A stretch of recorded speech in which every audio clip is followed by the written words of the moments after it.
আপনার শৈশবের ঈদটা কেমন কাটতো? ঈদের আসলে বাবার চাকরি সূত্রে আমরা জন্ম থেকেই বিভিন্ন জেলায় ছিলাম আর কি। আমার জন্ম খুলনাতে, তারপরে চাকরি সূত্রে অনেকগুলো জেলাতে ছিলাম। ছোটবেলার ঈদের কথা যতটুকু মনে পড়ে তার ভিতরে হচ্ছে ধরেন ৮-১০টা বাচ্চাদের ঈদ আজকে যেরকম কাটে আর কি। নতুন জামা কাপড় পরা টরা। তো বাবা খুবই বড় কর্মকর্তা ছিলেন, যেখানেই কাজ করেছেন, খুব কিন্তু সৎ মানুষ ছিলেন।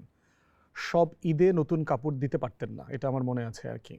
এবং বাবা একটা জিনিস আমাদেরকে বলতেন, সেটা হচ্ছে যে তোমার যখন কাপড় লাগবে তখন কিনে দেব, কিন্তু ঈদে তোমাকে প্রয়োজন না থাকলে কেন তোমাকে এখন কাপড় দিব।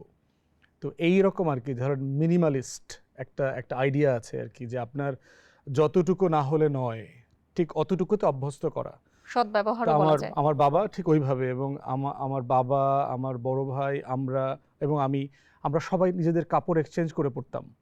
মানে ধোয়া কাপড় ধরেন আছে, যেটা যেটা ধোয়া আছে আমরা পরে বের হয়ে গেছি আর কি, এরকম।